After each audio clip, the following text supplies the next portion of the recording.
Hello guys, it is me again, it's HorrorFan34, and welcome back to another video, and this is it, my people. This is the end of the Jason films. This is the final review for the franchise.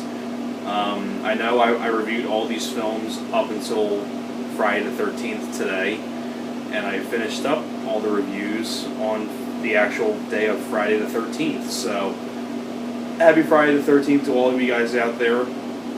It was really fun revisiting all these films again, reviewing them for you guys and things like that. Excuse me, indigestion, belching up my dinner. But anyways, getting on to the last review, I do own the film on Blu-ray, but it's kind of a pain in the butt to get out of my movie closet, so I figured I'd just talk about it without showing anything. But it's going to be on the Friday the 13th, the remake that was released in 2009. Can't believe it's been 10 years since we got a Jason film. It's been 10 years. It's kind of hard to believe that the last Jason film we got was in 2009. But came out in February 2009, directed by Marcus Nispel, same guy that did the Texas Chainsaw Massacre remake, which I reviewed all those films.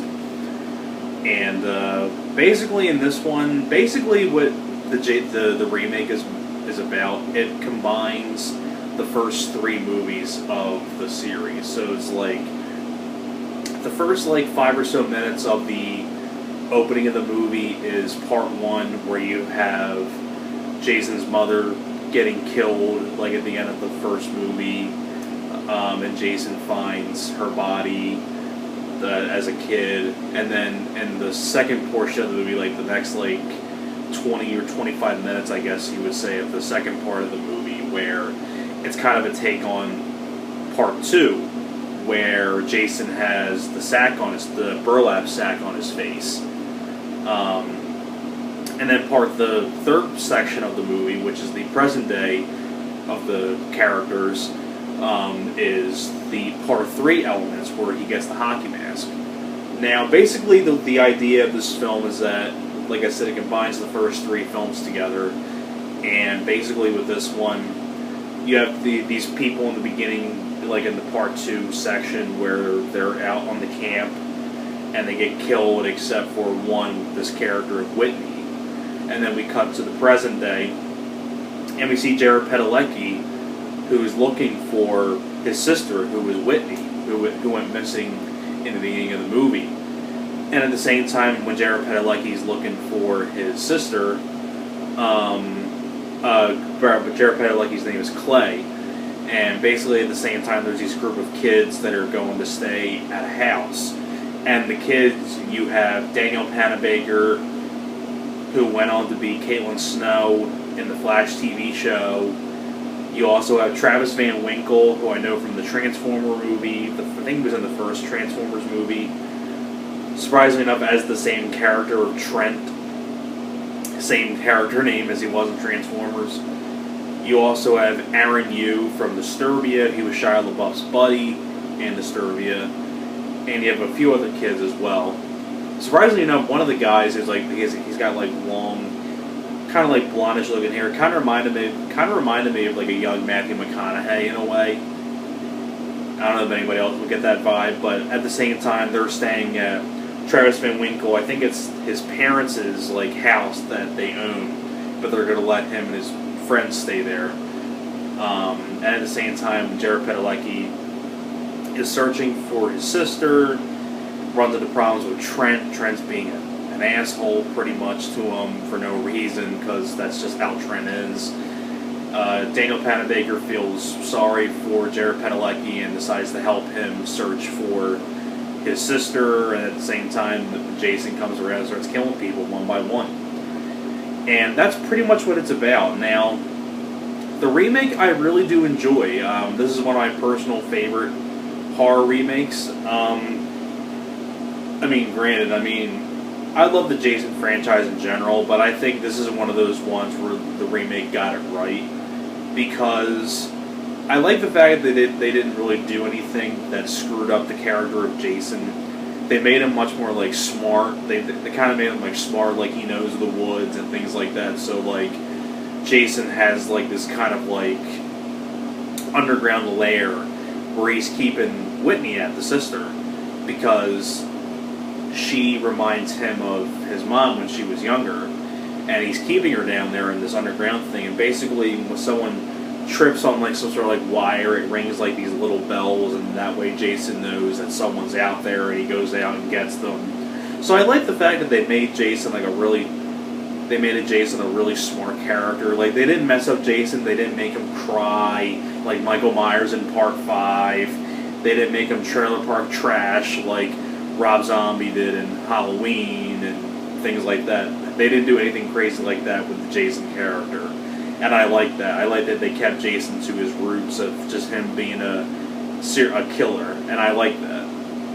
And Derek Mears played Jason very, very well. He really did play Jason very well. I met Derek Mears before. Very nice guy, also Derek Mears. Plays the character of Jason really, really well. And I really like the other cast members. I like Jared Padalecki as Clay. Really likable character. I feel sorry for Jared Padalecki. Daniel Panabaker, who plays Jenna. Really likable too. I like that she feels sympathy for Jared Padalecki. Tries to help him out search for his sister. Travis Van Winkle, he's supposed to be the asshole, and I tell you what, he does a really damn good job at it, so I give him props for that. And on top of that, too, I like the character of Aaron Yu of Chewie, sort of the comic relief character of the group. I think he's pretty decent, pretty funny. Got some really good deaths, like especially the scene where like the Matthew McConaughey looking guy goes out on the boat and he gets shot through the head with an arrow and things like that. You have one girl who's hiding underneath like one of those decks in the water trying to hide from Jason. Jason just puts the machete right through her head and pulls her up. That's pretty good. It's a pretty good one. Travis Van Winkle's death, he gets impaled on the back of a pickup of a tow truck. You have one guy who owns like this weed farm and gets his throat slit and things like that. So like there's some really pretty good gore effects and pretty good deaths in the movie. I know that the way the movie ends, though, it kind of sets up for a sequel, but sadly we never got a sequel to this, which is sad, because this really does end on a sequel bait ending, and I kind of wish we would have gotten a second movie, because this movie did really, really well when it came out back in 2009. So I don't know why they never made a part 2. I don't know if it was because it kept getting delayed, or who knows. But I really do enjoy the remake overall. It was bloody. I like the cast, like Jared Padalecki, Daniel Panabaker, Derek Mears as Jason was really good. I think the girl that played Whitney was really good too. Amanda Righetti is the actress's name. I really like Aaron Yu, Travis Van Winkle. I think Marcus Nispel did a really solid job directing the movie. I like that they made Jason more human. They made him smart. They didn't do anything to mess up the Jason character like they did with Michael Myers in Part 5 or Rob Zombie's Halloween or things like that. They didn't do anything crazy like that, thankfully. So I like that they kept Jason to his roots. I like the fact that they combined the first 3 movies all into one movie. So it's kind of cool. You get like a little bit of an introduction with his mom, and like in Part 1, the burlap sack Jason in Part 2, and the hockey mask Jason in Part 3. So overall, really enjoyable remake. I really have no problems with the remake at all. And overall, enjoy the movie. So I definitely give it a thumbs up. So there you guys have it. That's all of my reviews for the Jason films. So I hope you guys enjoyed all these reviews for the Jason franchise.